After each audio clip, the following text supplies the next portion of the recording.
Hi guys, the Metal Maniac back again, and in this video I'm going to be ranking all the Rainbow albums from worst to best. So with that, let's just get into it. So, coming at number 8, the worst Rainbow album of all time, in my opinion, is, hold on. Oh yeah, Bent Out of Shape. For some reason I always forget the name of that album, the last in the Joe and Turner era. Probably because I just don't really listen to those Joel and Turner era Rainbow albums pretty much at all. But yeah, Bent Out of Shape is just very forgettable. It comes from an era of the band where they just went, not just commercial, but like so commercial to the point where everything is just so like watered down, so simplistic, so I guess quote unquote radio friendly, and it just really kind of hampered their ability to really do anything much, and they just for the longest time I guess didn't really bother to change anything about that or do anything about that. But yeah, out of all the Joel and Turner era Rainbow albums, Bent Out of Shape is the worst. Yeah, it's just a very forgettable album.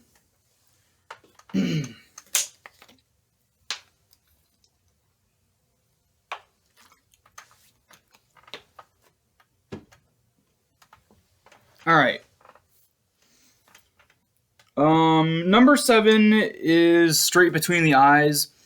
Yeah, also very forgettable. Um, Again, the Joel and Turner era, not very good.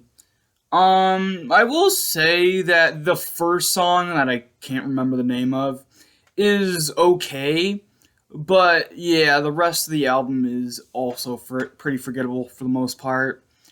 Yeah, that's number 7. Number 6 is Difficult to Cure. Yeah, again, the Joel and Turner era stuff is just all pretty forgettable. You could just I could have just put them like in any order, like the last 3, and it wouldn't have mattered which one was where in the last 3 of these on this list, because they're all pretty forgettable.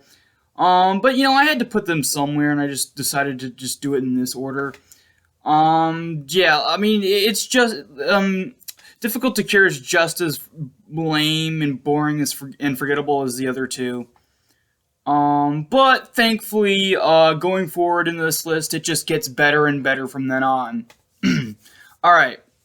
Um, Number 5. Number 5 is probably most people's number 2 or 3, and that's Long Live Rock and Roll. It's definitely my least favorite out of the Ronnie James Dio era of Rainbow. It's not a bad album, but it is definitely one where they're kind of sort of experimenting a little bit more, getting away from more of the synth-heavy stuff of their second album, and going a little bit more, less blue. It's not as bluesy as their first album, not as synth-heavy and epic as their second album. This one is almost like it does have some experimental stuff and some sort of epic moments on like a couple like 1 or 2 tracks, but for the most part it's almost a complete sort of straightforward rock album. It does have some of that stuff from the previous album, but in that experimental kind of prog thing, but for the most part it's not as much as before. And I think that's where it really suffers. They're really trying to experiment with more of the not as commercials, the band would get later on, but they were definitely experimenting with the more commercial rock kind of sound, especially on a song like LA Connection. But that's not to say the album is completely, bad or anything. I do think there's 2 really good songs on there. First up, Lady of the Lake, which actually should have been the opening track. Long Live Rock and Roll, the title track is pretty forgettable, but the song Lady of the Lake is right after that, but I think that should have been the opening track. Very good, very epic sounding. Out of all the songs on Long Live Rock and Roll, Lady of the Lake sounds like it would have been more at home on their second album, Rising. It definitely sounds like a song that would have been on that album, if they would have had, if they would have, had the idea for it back then and recorded it and whatever. But yeah, and then the other song that I really like from that album is Gates of Babylon.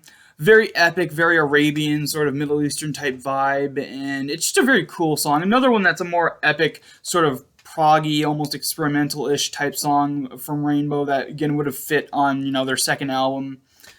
But honestly, other than that, the rest of the album is pretty forgettable. I know most people absolutely love this album, and some people even have it at the number one, but for me, really, there's only two memorable songs on it. But yeah, so that's why it's only at number, 5. But yeah, again, the albums just keep getting better and better from here on. Number 4 is, Stranger in Us All, the last album, from 1994, and the only album with Doogie White on vocals. This is a definite upgrade from the Joe Lynn Turner era. Like for quite a while, after Dio left and after also Bon Scott left. Not Bon Scott, what's his name? Graham Bonnet, sorry. Graham Bonnet, not Bon Scott, completely different singer. After Dio left, after Graham Bonnet left, they of course got Joe Lynn Turner, and then the band wasn't really that good. But thankfully, their next replacement singer after that, Doogie White, he does a very good job at capturing the more, like, epicness. Well, he can do the more epic kind of stuff, like on, the more epic kind of vocals, like on, a couple of some songs on the album, which I'll get to more in detail in a couple of songs in a minute. But he could do the more epic kind of thing, but he could do the more sort of more straightforward hard rock kind of vocals as well. He kind of has that Ronnie James Dio-esque nature to his vocals, and I think that's why he was a perfect fit. Because there are moments on Stranger in Us All where it does feel very much like the early albums, especially the Ronnie James Dio era, the first 3. So yeah, and then the musicality is a lot better, a little less commercial and more just sort of whatever they actually wanted to do rather than trying to be safe and commercial for the sake of trying to, stay relevant or being on the radio or something like that.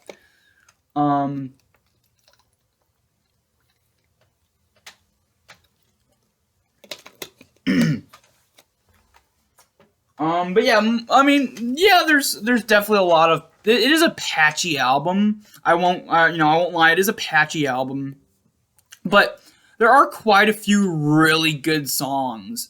The opening track, "Wolf to the Moon," is absolutely epic. It has a really grand, epic riff, especially that intro bit to the midsection.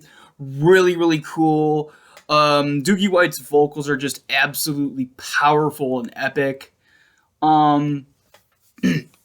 Another great song is a sort of a more slower, almost balladish type song. I wouldn't say it's a complete ballad, but it is ballad-esque, I guess you could say. And that's Hunting Humans. It has a very cool rhythm to it that is kind of unique, and I don't really think I've heard that kind of thing before. But yeah, very cool. Ariel. Ariel is another great. This one's a pretty. Ariel is a true ballad, unlike Hunting Humans, which is kind of ballad-ish, and I say that very lightly ballad-ish because it's not really a ballad, but you get what I mean. But Ariel, I think, is pretty much the true ballad of the album, and it's really cool, very beautiful, very majestic sounding. Sort of a very sort of otherworldly, sort of like fantasy-driven riff that pops up again on. And it's not the main riff, but it does pop up quite a few times on the song. But yeah, it's just a really cool song. And then another great one is, of course, it's a cover of a cover. No, wait. Yeah, it's a cover of a cover. It's "I'm Still Sad," which they actually covered originally on their first album. Now, but it's also a cover from a completely, originally from a completely different band. And I will say this version is not as good as the cover version on their first album, but it's still a very good rendition of that cover. And then probably my all-time favorite song on the album is "Hall of the Mountain King," which is just an amazing, amazing. If I remember correctly, it is the closing track, or I might be wrong. I know there was a bonus track, which might be technically the closing track of the whatever re-release. But if I remember, in terms of the original track listing, I think "Hall of the Mountain King" was the closing track of the original album. And it is amazing. Of course, for the most part, it's an already established existing song. I can't remember. I think it was one of those classical songs, maybe. I can't remember, but I think it's one of the classical songs, right? And they just sort of added to it. I think they added the lyrics to it, because I'm pretty sure originally "Hall of Mountain King," if that even is the original name for the song. I believe it was just a pure instrumental, like with 99% of the classical song, the legendary classical songs. But yeah, they added the lyrics, and they added bits here and there. They even added a slowed down section that's not in the original version. So not only did they do a cover of this song, but they added to it and tweaked it to make it more fit with the Rainbow sound, and they did that very, very, very well. As well as just probably my favorite, vocal delivery by Doogie White. Doogie White does an awesome job having this eerie atmosphere to the vocal delivery on this song as well. But yeah, overall, Stranger in Us All is, even though it is patchy, it's still a very good album for the most part. Number 3. Alright, number 3 is probably the most controversial pick. And most people would have this at number 1, but I have it at number 3, and that's Rising. Yeah, Rising is not my all-time favorite Rainbow album. Not even my all-time favorite, Ronnie James Dio era Rainbow album. But it is still very good, and even though there are 2 others I prefer over this. This is still worthy of my number 3 spot. It's still a very good. It's a near perfect album, actually. Really, the only song on here that I find to be pretty dull and forgettable is "Do You Close Your Eyes." But other than that, every single song on here besides that one is amazing. "Terra Woman" is probably my all-time favorite song on here. Just a very cool, very synth-heavy driven song with an epic riff and great vocals. Just everything about it is great. "Run with the Wolf" was great. Although "Run with the Wolf" took me a while to get into, but I absolutely love it now. Starstruck. Yeah, there we go. "Starstruck" is probably the most underrated song on here. And "Light in the Black" is pretty good. And then, of course, probably the most famous song out of the band is "Stargazer," the absolute epic of the album. And yeah, what can I say about "Stargazer" that hasn't been said already? It's one of the greatest songs of all time. Yeah. "Rising" is at my number 3 spot.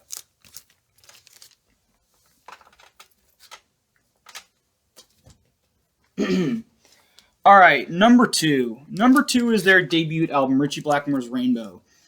Yeah, this is, speaking of what is my favorite Ronnie James Dio era Rainbow album, this one right here. Yeah, this one right here, just titled Richie Blackmore's Rainbow. Not as epic as their second album, not as, I guess, commercial sounding as the not as awesome commercial sounding as the Grand Bonnet era album, not as terrible commercial sounding as the Joel and Turner era albums, but this does have a very cool, unique style that isn't on any of the other albums. Basically, they take, Ronnie James Dio before this was in a band called Elf, and of course Richie Blackmore was in Deep Purple. And even though they left those bands to form Rainbow, you could still hear the influences in the musicality from the bands they were previously in before this band. Especially the Elf stuff. And not a whole bunch with the Elf stuff, but there is, and not a whole bunch with Deep Purple, but there is elements here and there, that are clearly, taking inspiration from the previous, bands that these two guys were in. Also, I mean, it was either, I can't, oh, it was this album, sorry, I thought it was the second album, but no, I was right, it's the first album, that the majority of the band Elf was also the majority of this first lineup that didn't actually do any live shows, unfortunately. I would have loved to, have like a video exist of a live show of this, album, but unfortunately that never happened. They changed, most of the band members left after this album, except Ronnie James Dio and Richie Blackmore. But yeah, most of this band consist of the previous band members from Elf. And it really shows that they bring they're all they have so much creativity on this album. And yeah, I mean, it starts off, of course, with Man on the Silver Mountain, which is probably my all-time favorite Rainbow song. Self-Portrait, great. Black Sheep, every single song on here is great, but I guess I'd have to pick my top three. I'd say Man on the Silver Mountain, Self-Portrait, and Snake Charmer. But yeah, it's a more raw kind of audio quality, not audio quality, but production-wise, it's a bit more raw than their later stuff. But it just adds that, unique character to it. It's a lot more raw, it's a little bit more simplistic, but it works very well for what they were trying to accomplish with this album in particular. Alright, number one, my favorite Rainbow album of all time is Down to Earth. Yeah, I mean, most people just sort of scoff at this album and just sort of ignore it, pretend it doesn't exist or just hate on it because it doesn't have Ronnie James Dio on vocals. And yeah, while I love the Ronnie James Dio era albums, this one to me is just a cut above. Yeah, sure, they're a lot less experimental and a bit more commercial, but here's the thing. They did go more commercial on this album, but they did it right compared to how they would try to go commercial during the Joe Turner era. During the Joe Turner era, they went commercial the wrong. I don't really know how to explain it that well, other than they did something right to make the commerciality of these songs on this album good, compared to somehow they messed up during the Joe Turner era. The songs are a lot more catchy on here.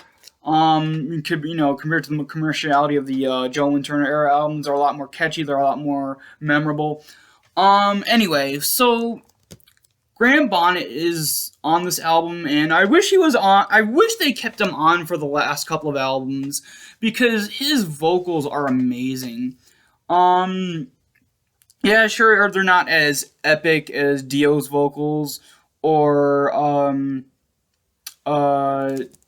even Doogie White's vocals, but they're not supposed to be. He's just like his vocals kind of are reminiscent of just, I don't know how to describe them other than I guess they're just right. They're right for the more good commercial kind of hard rock of the late 70s. And they just fit very, very well. You have some great songs on here. All Night Long, Eyes of the World, which is probably the most epic on here and is probably the closest to the more experimental stuff they did with their first two albums. No Time to Lose is also really good. Making Love is great. Since You've Been Gone is probably my favorite song on here. Yeah, sure, it's a cover of another song, but it's still amazing. And Lost in Hollywood is great. Yeah, this is my all-time favorite Rainbow album. Yeah, I just absolutely love it.